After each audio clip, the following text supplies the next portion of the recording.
Muling magbubukas ang National Association of Schools, Colleges and Universities o NASCU para sa ika-21 edisyon ng Liga.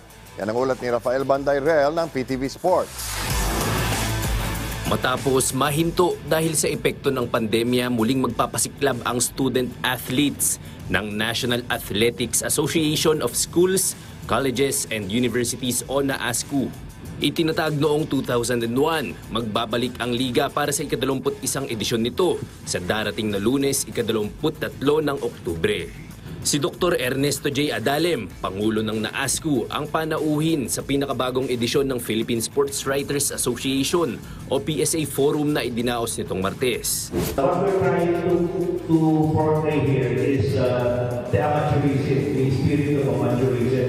Commercialization of players is not within our principle.